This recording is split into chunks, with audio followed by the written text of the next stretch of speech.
the pre-snap and the hold-up phase. Okay, the number one thing we talk about is winning pre-snap. Okay, and you do that with your stance first off more than anything. Okay, so we want to show pressure every single time. That's the big thing. Whenever coaching the punt team, if we have a tell on whatever it is going into the game of, hey, when a guy lines up like this, then he's not rushing, or when he lines up like this, he is rushing, or this team rushes hard out of this stance or whatever it is, then that gives that punt team so much more confidence, and they're ready to get out and cover earlier. And it just makes our life a lot harder if they know what we're going to do. Okay, so we're real big on everything should show pressure every single time. We want to make them figure out once the ball is snapped, whether we're rushing or whether we're holding up. Okay, so hot or cold gap, that just means that we want to line up in a gap. Okay, if you look at your film, I would bet more than often if a player lines up head up on another player, then he's probably not rushing. Okay, that's a big deal.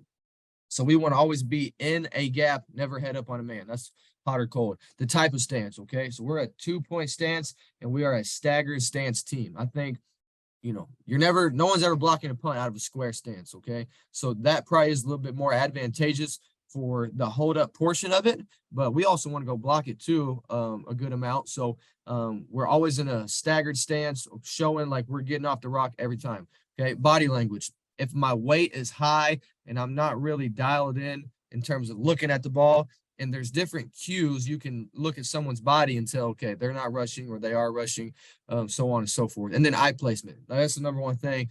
If you're looking at the ball, you could be holding up or rushing. If you're looking at the man that you're holding up on, they're going to know real quick that you're in hold up, okay? And as soon as you do that, it's going to allow them to get out earlier, okay? And so it's just those are some small things that we're trying to keep the opponent from knowing, okay?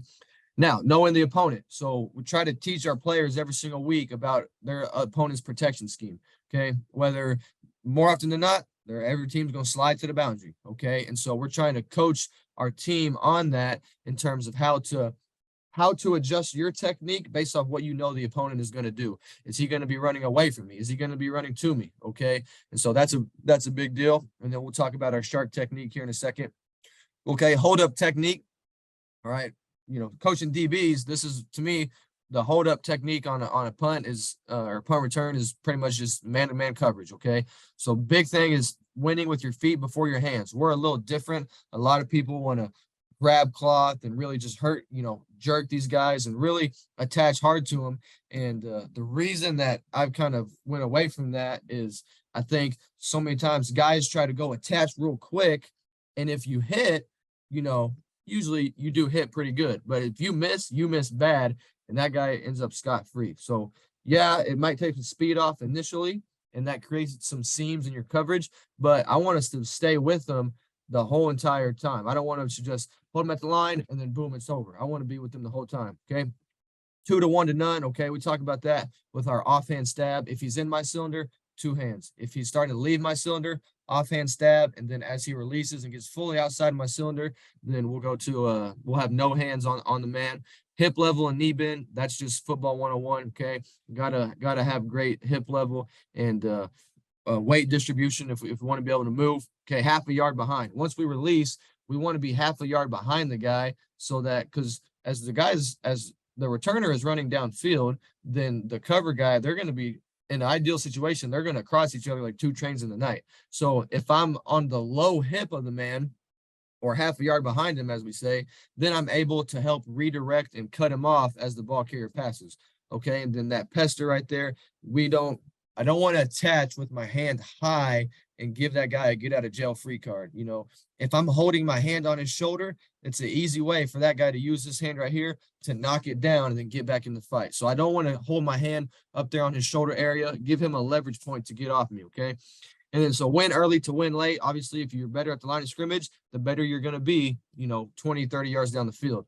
And then where are you when the ball is kicked? In a perfect scenario, when that ball is being kicked, we're less than 5 yards, or the guy that you're holding up on is less than 5 yards down the field. That would be ideal because every yard that he's not getting downfield, he's further away from the ball, more space for the returner. Okay. You only lose if you quit. So if you lose your man, then find work. The worst thing that you can do is sit there and watch. Okay. So yeah, you lost the person that you're schematically supposed to be holding up on, but that don't mean you can go help on somebody else. Because guess what? If you lose and your buddy next to you loses, but y'all both go and pick up two new guys, then we're good again. Okay. So always find a work, your block that on someone that you were not even relatively lined up close to, but you just wound up in the same area as, that could be the block that springs the big return. And we'll talk about that search technique. That's the term we use to paint that picture in our guys' heads. Okay. So these next slides right here, these are the slides that will show the punt team. And it's the same thing, the same concepts that go along with punt return, okay? So hot gap versus a cold gap. In that top picture right there, you can see that player, he's working himself into a gap, okay? There's a threat of rush, okay? Versus this bottom picture right here, this guy is head up on number 11 right there. So that would imply that he's probably not going to rush. So we coach our punt return guys always be in a gap, okay? So you're not giving away pre-snap what you're doing based off your alignment, okay? Then this one here. Okay, the type of stance. So you see that up top? I don't know. To me, it looks like all those guys in green are rushing, okay? Now, some of them could be holding up. That's what we want it to look like. So we're always going to operate out of a staggered stance. So we could be rushing or we could be holding up. And the punt team has to figure out post-snap what we're doing. Versus that bottom picture there, you see with the square stance, I could tell you all those guys in red, they're not rushing. And over the past 3 years, they've never rushed one time. And it's extremely hard to be in a square stance like that and without false stepping and being able to reduce your surface area, taking off out of a square stance. I just don't think it's going to happen, okay? So these are things that we want to, either the top one, that's what we want to do. The bottom one, that's what we don't want to do, because we want to make them figure out post-snap, okay? I think this is a body demeanor. So right here, you can see that guy in the top box right there. You can see his weight is low and forward. His body's tensed up. He might be shaking. Okay, you can feel like this guy, he's trying to cause some damage, okay? First, over here in this bottom right picture, the guy in the green circle, I can believe that guy's rushing, okay? Versus the guy in the red circle, that guy looks a little bit more, his weight's kind of high. Maybe his body temperature or his body weight is high. He's not real tensed up. His back heel might just be in the ground rather than flexed. And so these are ways that we can figure out or that they can figure out what we're doing. So we want to look the same every time. We want to look like that top picture or that bottom picture in the green circle. That's how we want our players looking every time, so they don't know what we're doing. And then lastly here, this should be eyes, okay? So you can see on that top picture, okay, the eyes are on the ball. They're clearly keying the ball because they're trying to get off that rock, okay, and come after the punt.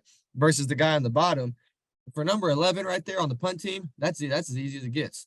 Right now, he knows when the ball is being snapped, he's going to be able to take off and run because that guy is holding up on him. So and flip side of all this, we teaching our guys, key the ball every single time. So it's looking like I'm about to get off that rock, okay? And then set hut, they figure out we're in hold up or we're rushing. So that's how you win the pre-snap, in my opinion. All right, knowing the opponent. So this is whenever you get into the season, you can really start scheming it up a little bit more so that you got to train the reactions, but you can get your players set up in the right spots based off of the opponent's scheme. So this is kind of just like a diagram of something we might show during the season. So this team right here, say this ball is on the punt team's left hash right here. We know they're always going to slide to the boundary. Okay. So if I'm in that field A gap and I know this guard is always going to be sliding to the boundary, if I have an out call, which means I'm going to hold up one man outside of me, then that guy's going to come right to his lap. I'm going to be in great position for this hold up, okay? Versus, say, let's look at that R2 right there, okay? And say that R2, his assignment is to hold up one man outside of him, or the R4, either one, okay? Well, they know that the guy that they're holding up on is not gonna be blocking them. They're going to be holding up on one man outside. So whenever that left tackle goes to block that R1, that R2 can go smash his ass right then and there. Okay, we call it a shark technique. And now that guy's going to be freaking getting his shit rocked, for lack of better terms, at the line of scrimmage. All right. And that's going to prevent him from running downfield. It's just a great way to kind of use their scheme against them. But you got to watch film, obviously prepare it, and then get your guys ready to go on it. So knowing the opponent's protection scheme is going to help your players hold up the proper way. So shark technique. Okay. We talk about a shark attack, 2 seconds ago, that water just looked like normal water. Then out of nowhere, boom, this freaking massive animal comes out, okay? And he ain't coming out to give you a nice handshake. He's coming to wreck shop, okay? And so that's how we want to do, is kind of, this guy's going to hold up on another guy, and then out of nowhere, boom, here I come in, and like a shark out of water, and cause some havoc on this dude, okay? So right here on this one, looking at the boundary B gap here, number 30, okay? So we knew this team, they're going to slide to the boundary every single time. So he knows that left tackle, he's going to go block out into the C gap, right? So now number 30, he knows, okay, I'm holding up on that guy. When he goes out, I can freaking go attach to him, and I want him to be as physical as he can right then and there.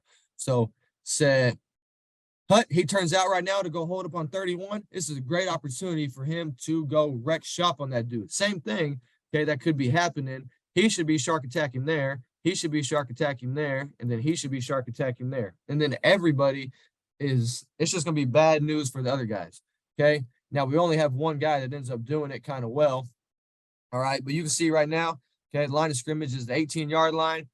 Boom, shark attack, ball's kicked, and he's 5 yards in the backfield when the ball's kicked. That's good for us. This is going to lead to a big return.